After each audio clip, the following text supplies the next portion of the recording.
Doncs comencem amb la primera ponència. Ens la porta el senyor Richard Sandell. Ell és codirector del Research Center of Museums and Galleries a la Universitat de Leicester i ens farà la ponència des d'allà, des del Regne Unit.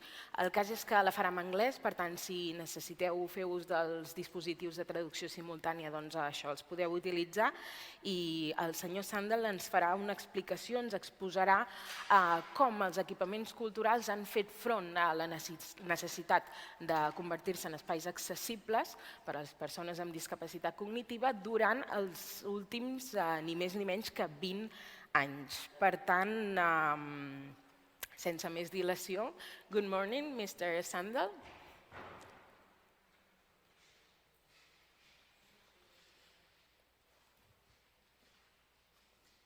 Hello. Hi, am I okay to start now?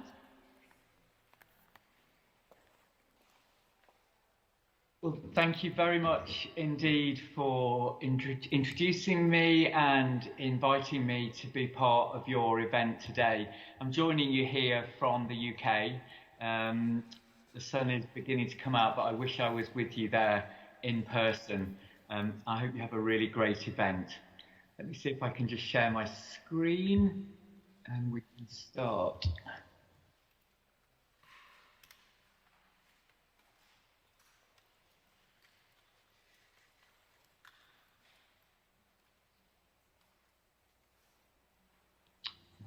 Okay. Just 1 minute.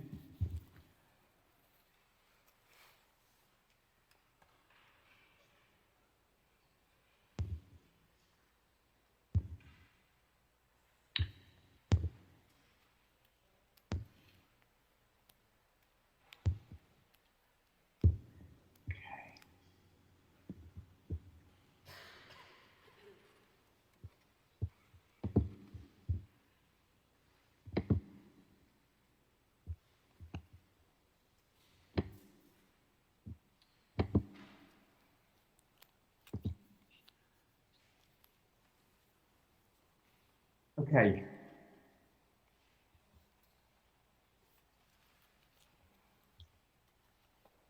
So, I want to begin with sharing a really early experience I had. This was back in the mid-1990s, and I was working here at Consell Museum and Art Gallery. The museum had considerable access challenges. You can see it here. It's located on top of a steep hill in the middle of the city centre. It's a 17th century mansion house, lots of stairs, lots of different floors. The building had the highest levels of protection against in terms of conservation and so on. So we set up what was the UK's first disability consultative group.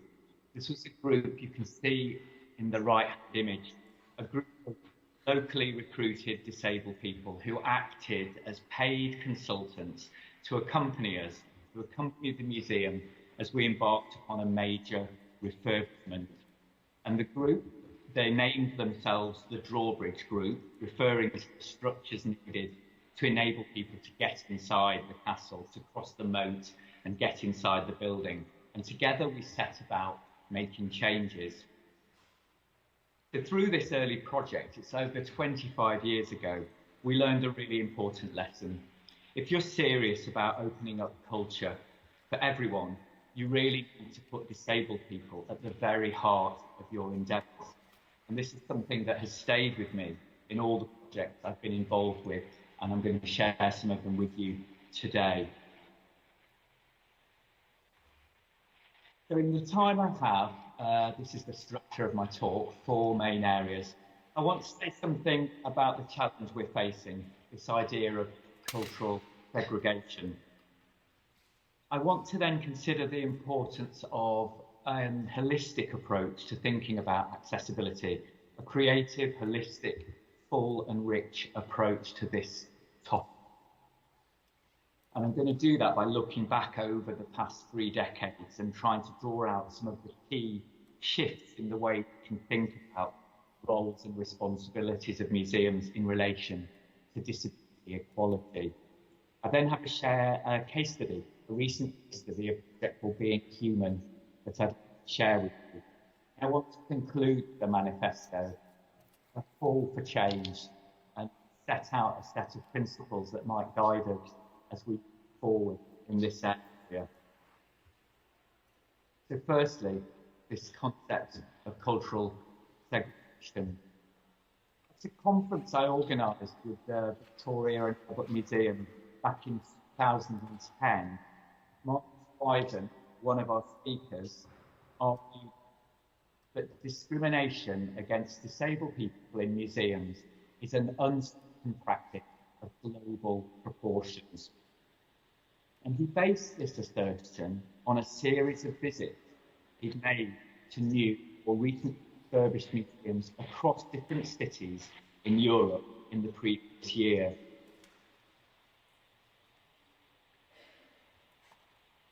From his visits, Marcus concluded, he said, strikingly, none of the museums he visited make any provision for intellectual access for casual visitors, so visitors who just walk in off the street. If they're totally blind, none of those museums engage with deaf people using sign language. None of them had ventured to take on a creative challenge of designing displays inclusive of people with a learning disability. Continue. Sadly, he said, these examples keep being echoed across the globe. They reflect the still deep-seated culture of cultural segregation against disabled people in museums. Billions, he said, have been spent in recent years on new museums and refurbishments across the globe, all of them with little or no regard paid to providing a shared experience of the collections for disabled people. The cumulative effect, he said, is discrimination on a grand scale. The message given to disabled people is clear: you don't belong. And before I continue, I'm getting some background noise from the auditorium there. I can continue, it's fine, but I wondered if there's a possibility we did this in a technical check yesterday, to remove some of the sound coming back from the auditorium. Hopefully you can hear me clearly, and I'll continue. So, more than a decade on since that conference where those claims were made, I want to reflect on what has changed. On the one hand, there have been some really positive developments. There's a growing body of research and innovative practice which has produced a rich body of material to support us all, to support all cultural organisations in doing better in this area of work. There are some amazing resources by individual experts and disability-led organisations to guide us in our practice. I picked just one here. It was launched just a few weeks ago here in the UK, and it's an online set of resources giving detailed, practical advice on how museums can support the inclusion of children and young people with special educational needs and disabilities. Sorry to pause again, I'm getting a lot of interference from, of sound interference. Is there any possibility somebody could turn off their audio or one of your microphones? It's coming through very loud, and I'm worried that you might not be able to hear me properly. Is there anyone there that could fix that?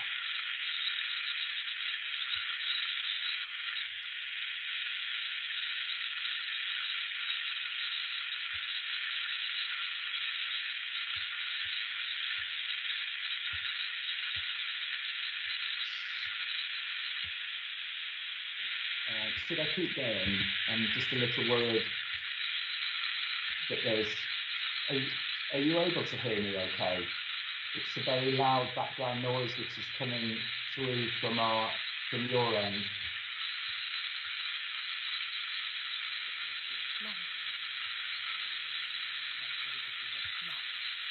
Mr. Sandell, can you hear me?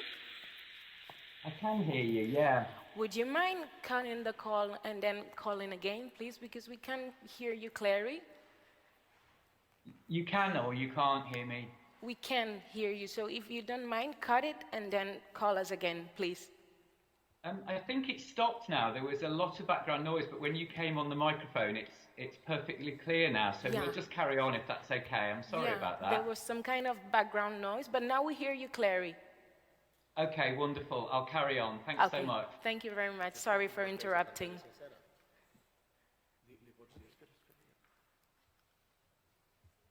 Okay. So, we know a lot about how to make culture accessible. There's guidance and support available from all sorts of places, and yet every week, somewhere around the world, a new exhibition, a new building, a new public programme is launched where the needs of disabled people are neglected.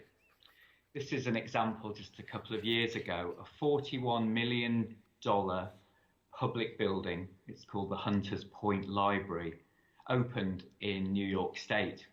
And it was heralded by some as an architectural masterpiece, but the lack of attention given to the needs of disabled library users, including, as you can see here, some sections of this brand new building being only accessible by staircases, it has led to some legal action and ongoing disputes. This one is rather a different example.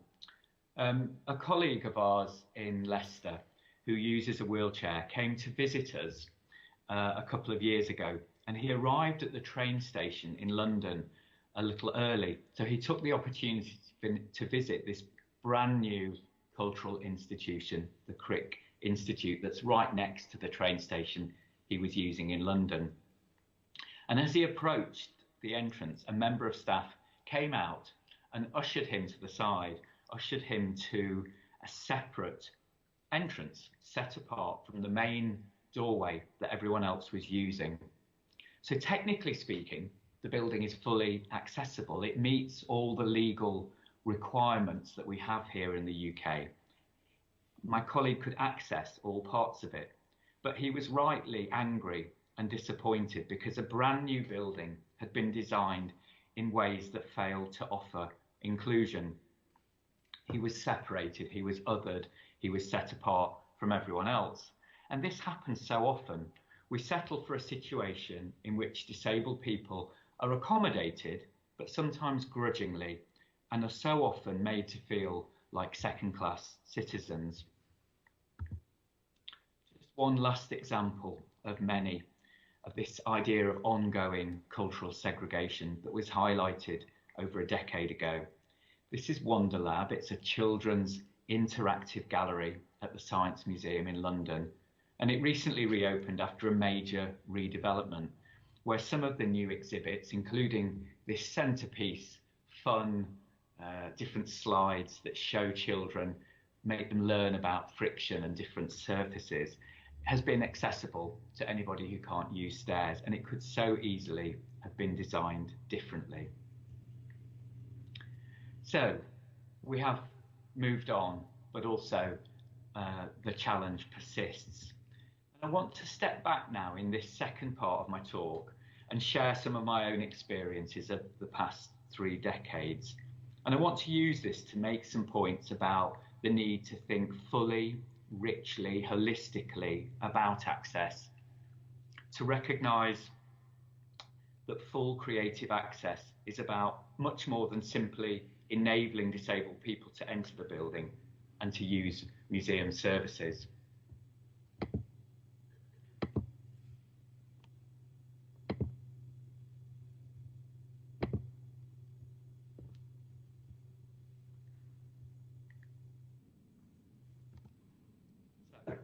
Back here in the mid-1990s, our group, the Drawbridge Group, after just a few weeks of working with us, the head of that group came to us and said, we'll help you make this building accessible to people who have physical differences, sensory needs, people who are neurodivergent. But what will we find when we get in? Whose stories will be told? where will the stories of disabled people, sometimes referred to as the world's largest minority, where will our stories be? And this set us on a pathway of beginning to think beyond the idea of simple physical access, to explore the role of the museum in telling more inclusive histories. By this time, I'd moved to the University of Leicester and began to develop research projects that could uncover the hidden histories of disability across the UK's museums. We surveyed museums of all kinds, and we found thousands of objects in collections that related to histories of physical and mental difference, but which tended to not be on display. We found objects in collections where you might expect to find disability history, such as these prosthetic instruments in the Science Museum in London. But we were initially surprised to find material in museum collections of all kinds: social history, fine art, costume, photographic and archive collections. Disability history was everywhere, but was rarely displayed or interpreted in ways that affirmed or celebrated the lives and contributions of disabled people. This led us towards what might be called a third phase, activism. And over time, we began to not only include, to add in those stories of disability, but to purposefully use those stories to tackle contemporary discrimination and prejudice. As I say, we've since referred to this as a form of activism, this harnessing of the capacity for museums to foster particular ways of thinking, in this case, to foster support for disability equality. So some of those projects included this one with artist, performer and disability activist Matt Fraser, that would seek to use museum collections to build understanding and support for disability equality. We subsequently expanded that work. We worked with 8 medical museums and collections across the UK and brought together 4 disabled artists to engage visitors, medical professionals and the wider public around a question: why are some lives more highly valued than others? Why are disabled lives often less valued in our society? Throughout this highly collaborative process, collections that had tended to be viewed and interpreted from the perspective of historians of medicine or clinicians were re-examined from the perspective of artists with lived experience of disability, and importantly, were interpreted in ways that took account of the contemporary context within which disability rights were being negotiated and fought for in everyday life.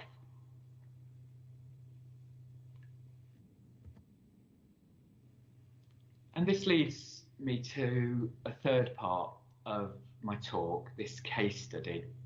So in all of that work we'd done over nearly 20 years, for the most part, our attempts to reconfigure museums had been temporary in nature. They were powerful, but often short-lived interventions that had tended to leave the core kind of essence of the museum unchanged. But in 2017, that changed when we were asked to collaborate with the Wellcome Collection. This is a museum in central London. Some of you may know it. The Wellcome Collection is a large museum of health and well-being and medicine. And we were asked to collaborate with them on the development of a major new gallery at the heart of that museum that would be in place for at least 10 years. And of course, we jumped at the chance to take such an opportunity to rethink a museum of this kind and its relationship with disabled people. It's particularly interesting for us because cultural institutions that are linked in some ways to medicine and health are sometimes the last place on earth that disabled people would choose to visit. They're often places where they are portrayed as somehow less than human, as very different, as medical curiosities, as things to be fixed and cured, rather than as individuals that are fully valued in their own right. So we had quite a challenge. This is the new gallery that opened in 2019. It's called Being Human. And I want to share a little bit about how our journey over the past 3 decades and our learning about thinking in a holistic and multi-layered way about access, inclusion, participation and activism, how that all came together in the shaping of this project. So for this collaboration, we again place disabled people at the heart of the process, not through a single one-off act of consultation, but as a sustained and meaningful dialogue in which the expertise derived from their lived experience of disability was at least as highly valued as the other forms of expertise, the curatorial and learning and design expertise that went into shaping this gallery. Our team of disabled researchers were brought together mainly to think about the narrative, the objects that would be selected and how they would be interpreted. And they were interested in looking at how to disrupt these dominant medicalized ways of thinking about disabled people as objects of pity or people who need to be cured. But as our work around the narrative got underway, of course, our group became equally interested in other things, in making this new gallery as fully accessible and inclusive and welcoming to everybody as could be possible. This is an image of the gallery we were going to replace. So this was the earlier gallery that Being Human would take its place. And the museum had done evaluation with visitors who found that many people describe this gallery as cool or clinical. You can see some of the glossy, the high shine surfaces in red and white. It evoked a kind of medical, cool and clinical atmosphere. But one of our disabled researchers, we took them round before the gallery was dismantled, and she said to us, "I don't know why you keep referring to this gallery as cold and clinical. For me, it is hate-filled. It is filled with hate and violence because of the way it represents physical and mental differences." And this really set up, it was a bit of a wake-up call for the whole team. And we realised the scale of the challenge, because in a museum that thinks so deeply about and celebrates the fantastic things about medicine, was also in many ways deeply uncomfortable for many disabled people. And if we wanted to change that, we had a big challenge on our hands.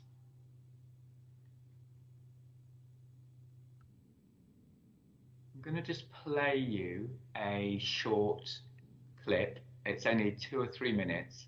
And then because I can only see my screen, I'm going to come out for a second and just check that all of that has played and that you can still hear me. Here we go. This is refugee astronauts. The piece really combines 2 issues, really. It combines the refugee issue with the environmental issue. And of course, as a result of environmental disaster, that has actually created a number of refugees. So the sculpture is a scented and tactile celebration of the bifidobacteria. So this sculpture is meant to evoke the smell of human breast milk. The piece that's behind me is part of a series of works to do with our inability really to properly understand, comprehend and change our ways in relation to climate change. Well, I've got 2 pieces here. One is called Dignity and the other one is called Help the Normals. It's kind of a response to, if you're disabled or you've got long-term illness, how you're seen by some people in the medical world. You just become a set of symptoms, you become a pathology. My work here is a set of apothecary jars, medical heirlooms, and I was thinking about the stigma associated with lots of disease, well, the stigma of disease, particularly about hereditary diseases. You might inherit osteoporosis or acne in the same way you might inherit your granny's vase. You may not want to have it, but you get it.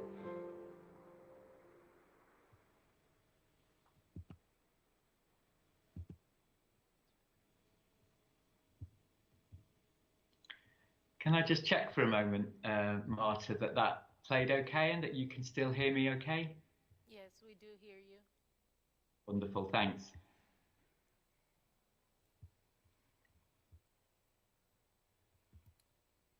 So, you can begin to get a glimpse of some of the strategies that we used. So, this work by Dolly Sen, who you just saw in that video, this is obviously a work by a disabled artist that explicitly and directly draws attention to issues around disability, discrimination and prejudice. And we wanted to include work like this as a kind of almost like a hard form of disruption to actively critique some of the dominant ways in which disabled people are thought about in society. We also used other, perhaps, if you like, softer forms of disruption. So this fantastic piece by Yinka Shonibari is a work by a disabled artist, but it's included here in the gallery because it addresses other themes.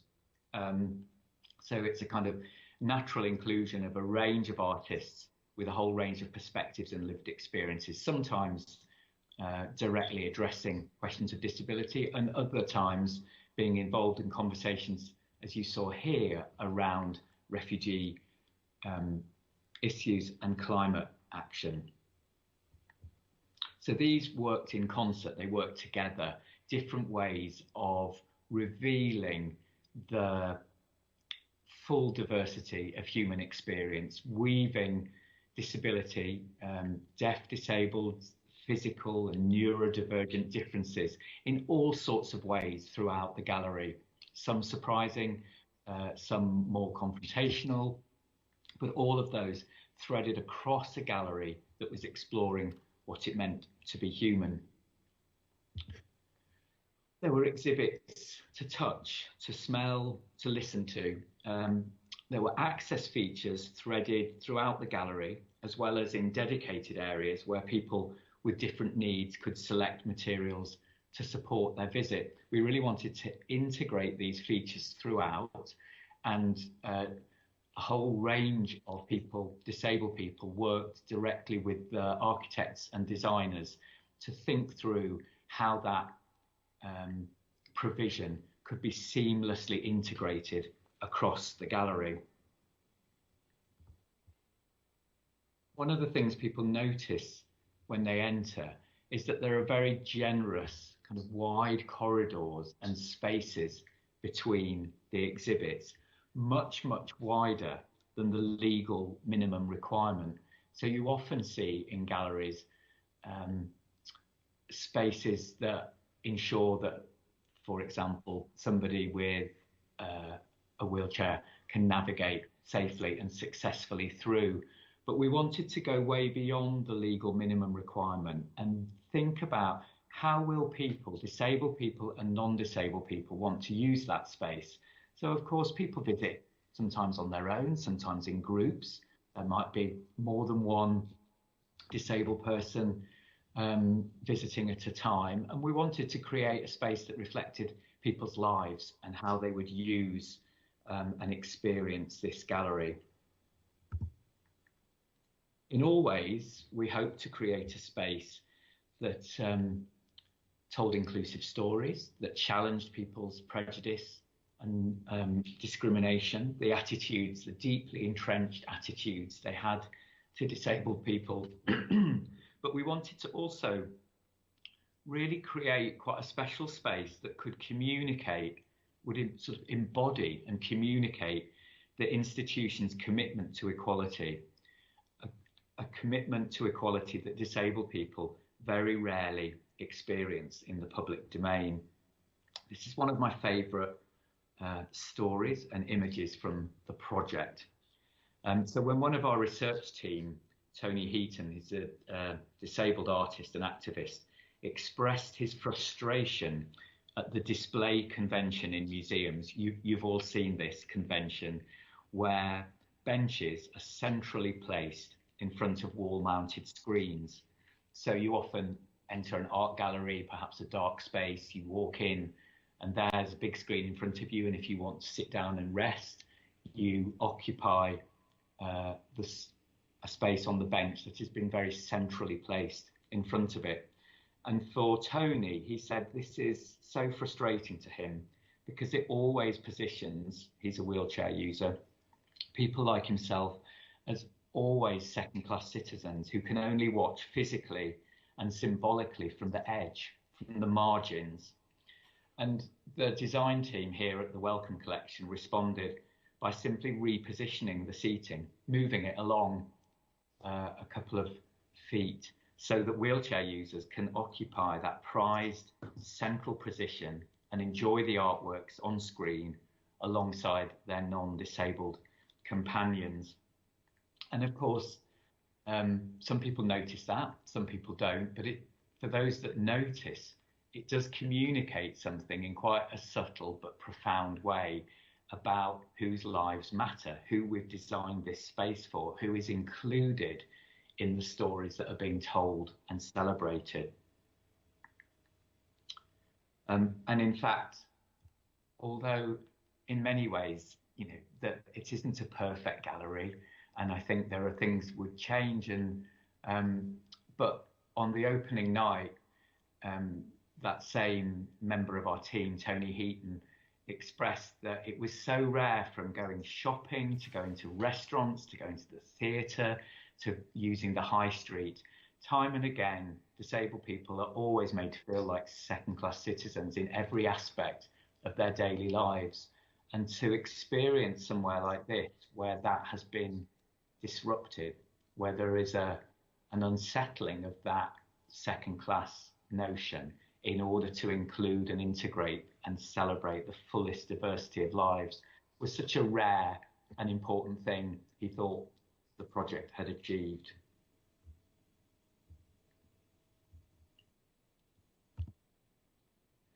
The gallery opened in 2019. This headline in the New York Times asked, "Is this the world's most accessible museum?" Those without disabilities might not notice the innovations, but a museum in London is winning plaudits for its design and content. In some ways, we were a little uncomfortable about this. It's quite a headline to live up to. And as I say, it isn't necessarily perfect, but I think it gave us a really important way forward to embrace this holistic view of access inclusion and a kind of purposeful storytelling, a kind of activist storytelling that really works in quite a powerful way.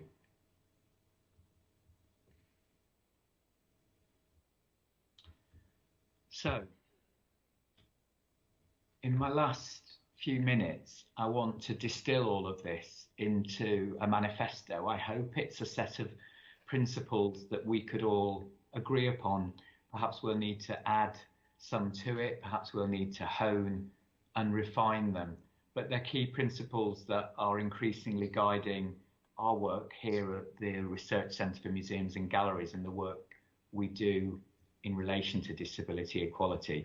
And I hope that they translate in some way to your context and offer you some helpful thoughts and support and guidance. So the first point would be to empower disabled people to make the change. As I'm sure you know, the disability rights movement globally has a mantra, which is nothing about us without us. Nothing about us without us. And it's about saying, if we translate that into our sector, don't do things for us, do things with us, empower us, involve us, use our expertise to help make the change that's needed. And so that placing of disabled people, in our context, it's really important that we pay people for their expertise and that we give them power and decision making and agency in order to support the kind of change we want to make. This holistic approach then, going beyond thinking just about physical access or sensory access, but increasingly today we think about access for neurodivergent people, but not just access, not just enabling people to get in and use our services, but how can we be inclusive? How can we tell stories that affirm the fullest range of human diversity? How can we enable the participation of disabled people so they're not just visitors to our cultural institutions, but they can work in them and actively shape them?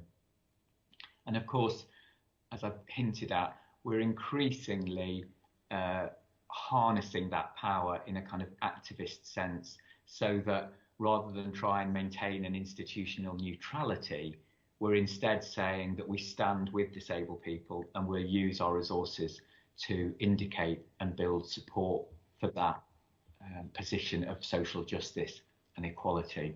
So thinking in a very holistic way about this area.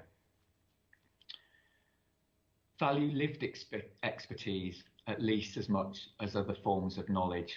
So of course we know that in museums, in universities where I work, the idea of knowledge is very hierarchical. Often within museums, curatorial knowledge is sometimes valued more highly than the knowledge and experience of other professionals in the museum, like learning and outreach. But also when we bring in and work and co-design and co-curate and collaborate with disabled people, we need to create processes and settings where that expertise, which comes very directly from the lived experience of disability, is brought to the table, is deeply respected and engaged with, so that it can shape what we do.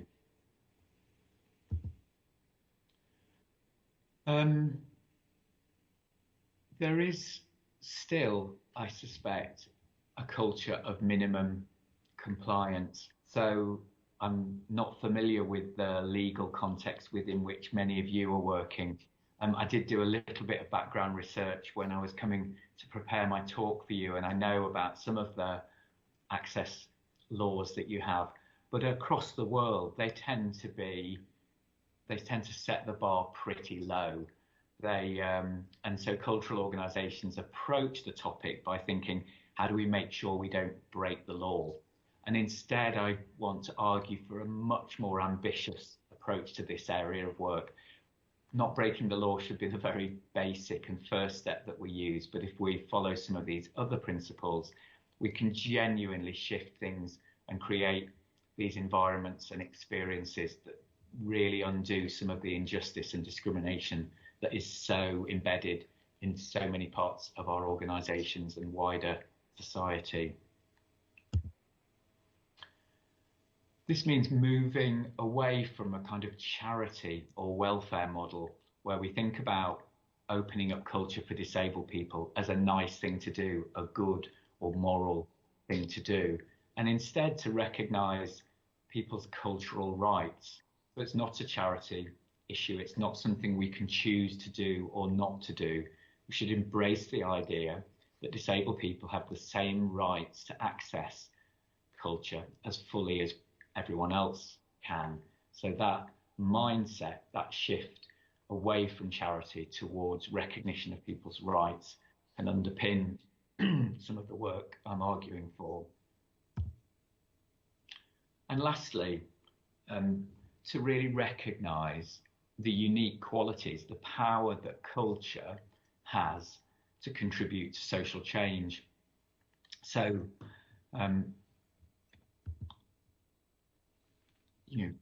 if we think about these things together, we can begin to see a space for museums, for cultural organisations, to really play a leading role, not just kind of catching up or following some of the work that's done in other settings, but really to be a space where culture is used to address some of those deep injustices that characterise so many parts of society.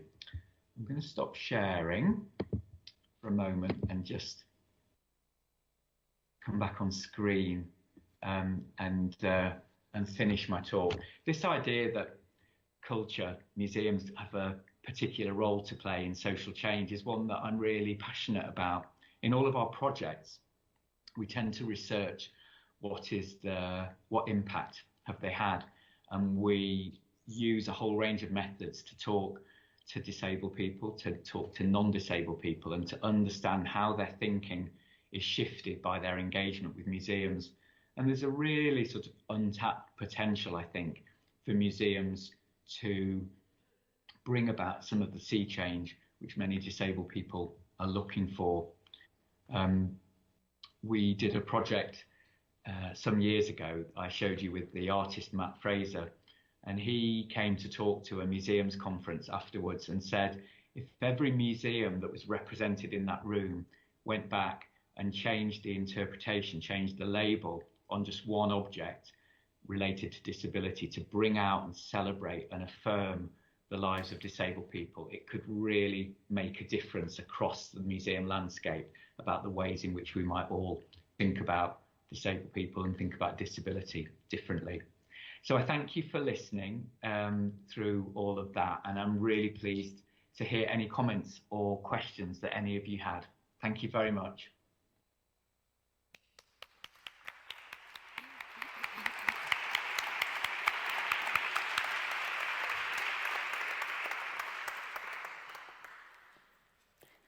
No sé si teniu preguntes per fer-li al senyor Sandell.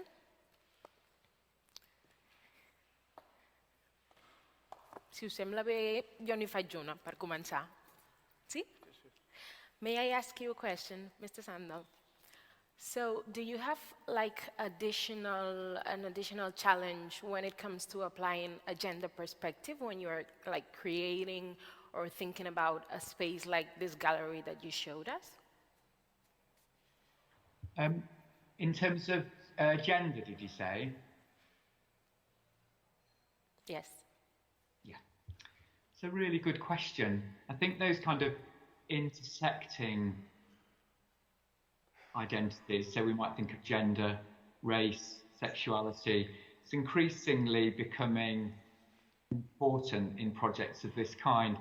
We sometimes make a distinction between some of the projects we've done that are all about disability, so their primary focus is disability, and there we try to ensure that we have work by and involve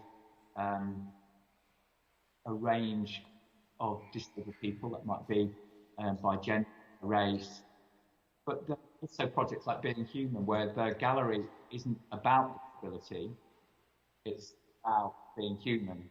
And what we sought to do that is to include, we were bringing a disability perspective, but the curator was also looking and talking with other groups to think about racialized issues and how they play out in that gallery. It's a really important point that we need to take account of. People are never just one thing, are they? People are never just disabled or men, women. People have intersecting identities, and I think raise some really important points there. Thank you. Teniu alguna pregunta? Voleu compartir alguna reflexió?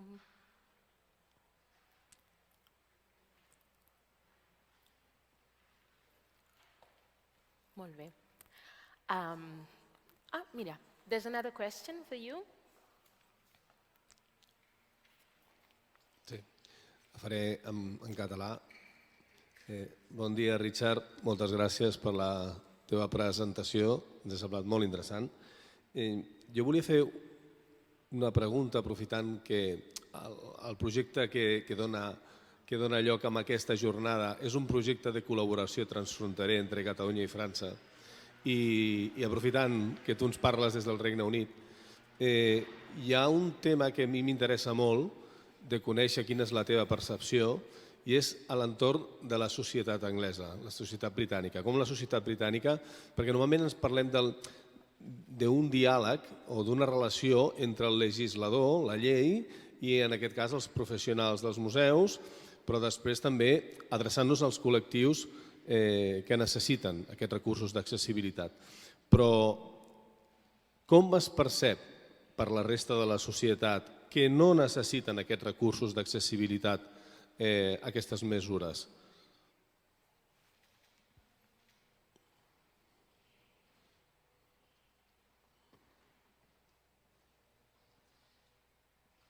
Thanks for your remarks and question. It's a really good question. I think that the prejudice and discrimination that disabled people experience in the UK is very often, I think it is embedded across every domain. I think people experience, if their disability is visible, they would talk about being objects of curiosity when they go out. They might be stared at in the street. They would experience in educational settings, for example, or the workplace, environments which are generally less than fully inclusive. So if you look at some of the statistics around employment and education, disabled people certainly continue to experience disadvantage. I think there are small examples of kind of violent hate crime, particularly learning disabled people have been recipients of attacks. But for the most part, they are in the minority. But what is much more widespread, I think, is feelings of fear or pity or judgments that are made of disabled people as being somehow less than non-disabled people. And that kind of less direct, but nonetheless very powerful and discrimination is sadly very widely embedded, I would suggest. It is quite deeply entrenched, so it's quite a difficult issue to try unsettle through museums because it is so deeply entrenched. I'd be interested to know if you think in your country or other projects you know of, do you think there is similar characterisation of prejudice that I've explained in the UK? Do you feel similar, different in your country?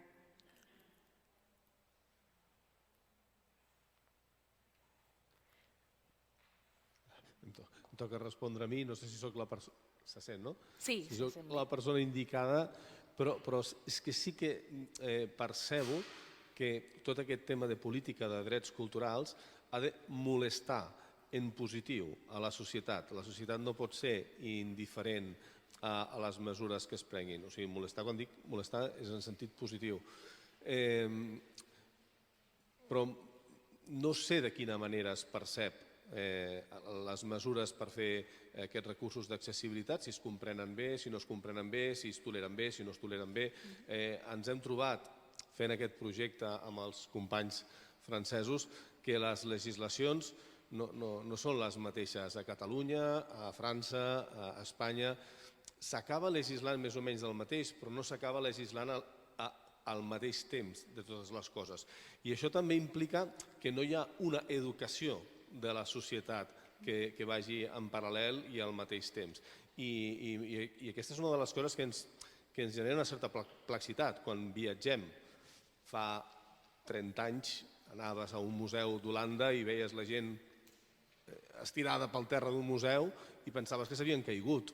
No era allò normal. Ara això ja s'ha normalitzat. Vull dir, els museus són espais que s'han d'ocupar i s'han de fer... No s'ha de mantenir una etiqueta, una formalitat, sinó que precisament aquestes barreres s'han de trencar i aquestes costures s'han de molestar. No sé, jo crec que aquí, a Catalunya, tot i que s'ha fet molta feina, la societat potser no està tan avançada com en altres països, però ja et dic que jo no soc una persona autoritzada per donar aquesta resposta i no sé si l'encerto o no. Però en qualsevol cas crec que el vostre país sou molt capdavanters amb aquestes mesures i que ens serviu de referent per la resta. It's really kind of you, but also thank you for sharing your thoughts about and your experiences in Catalonia and in France and the Netherlands.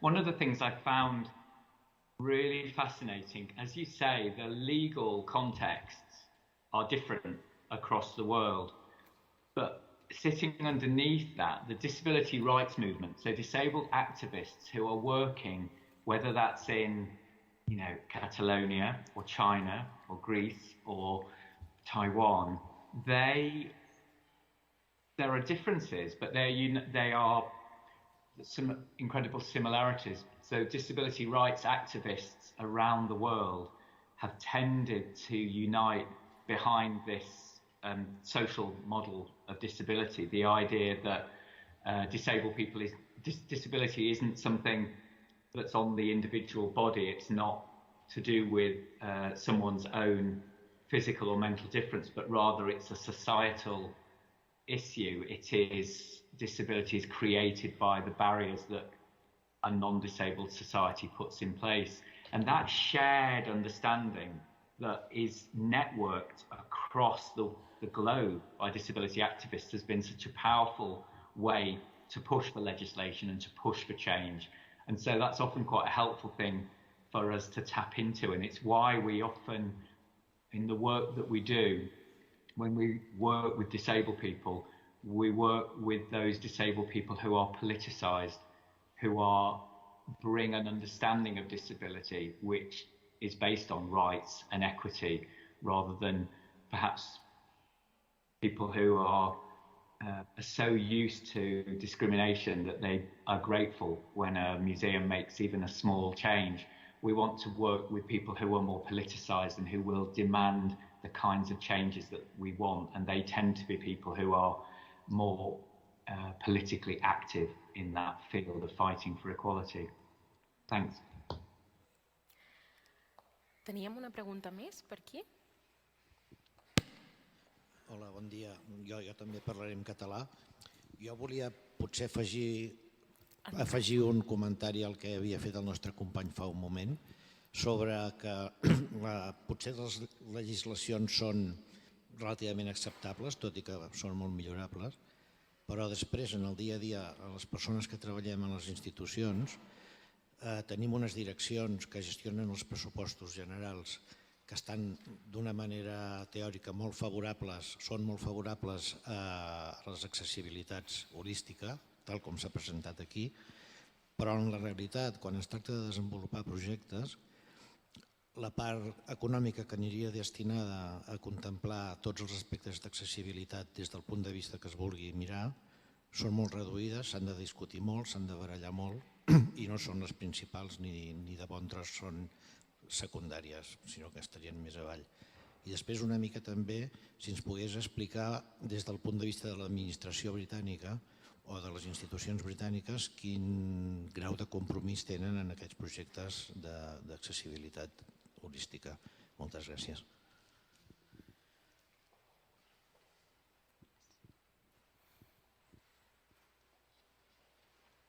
Thanks very much indeed. It's a really good point that you make about budgets and how far they might reflect institutions' commitment to this area of work. I should declare that the Wellcome Collection, the museum where I shared the case study, is unusually well-resourced compared to most museums. It is funded through a trust rather than through public funding, and it is very well-resourced. That enabled us to do certain things which many organisations would find difficult.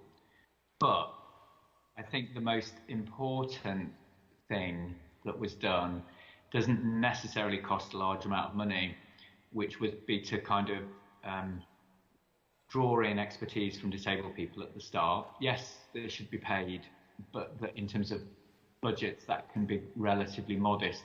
The other thing that was done, so when the architects and designers who were building that gallery were recruited, they were recruited on the basis that they would listen to and work deeply with the disabled people that had been part of the project.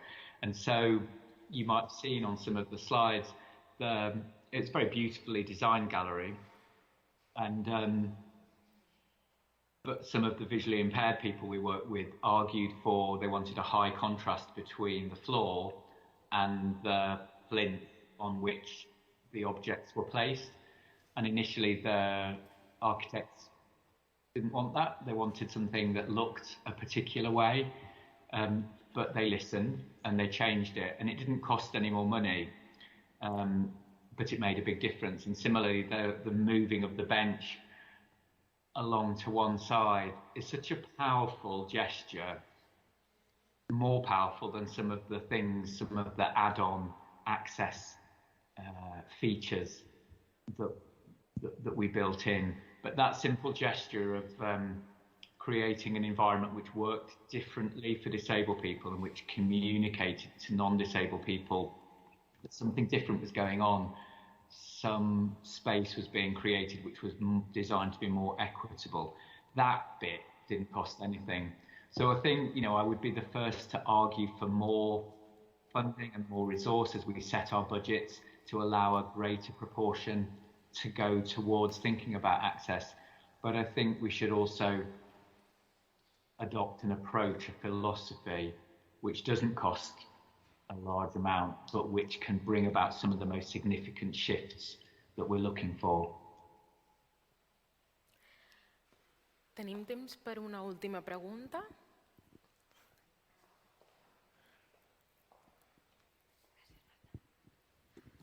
Gràcies, Richard. Jo m'he quedat amb dues idees que em semblen molt rellevants i que donen per pensar molt, que és quan parles d'activisme i justícia social i després quan parles, ja has parlat d'expertesa viva com a una forma de coneixement, em sembla preciós, això.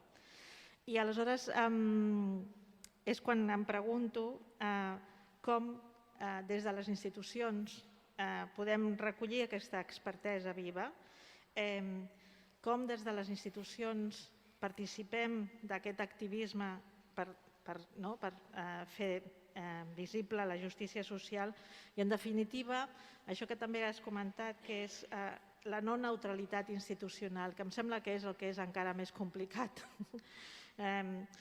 I m'agradaria que desenvolupessis aquesta idea, no? Què entenem per no neutralitat institucional i aquesta altra de com recollim, perquè jo crec que té a veure amb això, com recollim aquesta expertesa viva. Gràcies. Gosh, thanks so much. It's such a brilliant question, such a tough question, because it seems to lie really at the heart of some of the issues we're certainly grappling with here in the UK. We have a phrase here, I don't know how it translates for you, and it's called culture wars. And so we have a lot of government interference at the moment, urging museums to remain neutral around questions of racism and colonialism, and that extends to other social justice issues around disability, around LGBTQ communities. So we have a climate here at the moment where there are growing expectation from communities that museums will take a stand on equality issues, but we have a political climate which is very hostile to that. And so some of the conversations we're having with our cultural partners that we're working with, one of the things I ask is, I argue that there's no neutral position. If you don't embrace a kind of anti-ableism and anti-discrimination position, then you are discriminatory. So you have to choose in some ways between who are you going to kind of stand with, and that there is no real moral basis for continuing to uphold discrimination against disabled people. There's no alternative. And I know I'm preaching here to people who are committed and interested and supportive of this work, but across the cultural landscape in the UK, sometimes have to work quite hard to let people see that they must find ways to explicitly support this kind of work. There are a few organisations now who are developing anti-racist and anti-ableist positions and being willing to speak out and position that as the default setting for the institution. But there are others that are still very nervous about that and willing and still try and occupy a middle ground. So just your second point then about lived expertise is one of the... You remember my opening story about Nottingham Castle Museum? We set up that group. All of them had lived experience of disability. All of them were brought together to help the museum. And in the first few meetings, myself and my colleague, we were like, we managed that group and we listened to what they said, and then we went to talk to our colleagues about it. And it didn't work. My colleagues would push back, would say, are they asking for this? We're not for. So we took ourselves out of the picture and we got our disabled people with their lived expertise to work directly with our curators, our conservators, our designers, our front of house staff, and all those objections just fell away. For the first time, my colleagues listened to directly that experience and saying, if you do it this way rather than this way, that will really improve my experience of the museum. And my colleagues were good people, and they began to make changes and they began to champion a kind of disability positive way forward. So I think lived experience directly engaged with is this very powerful tool for moving us in that right direction. I hope that helped to answer a little. It's a brilliant question. Thanks so much. Doncs fins aquí. Thank you very much, Mr. Sandell, for joining us today and for sharing your knowledge with us. We hope you can come physically the next time here. Doncs fins aquí la primera ponència. A continuació farem una breu pausa pel cafè. El farem aquí fora al pati de les Magnòlies. Thanks for making me so welcome. Thank you.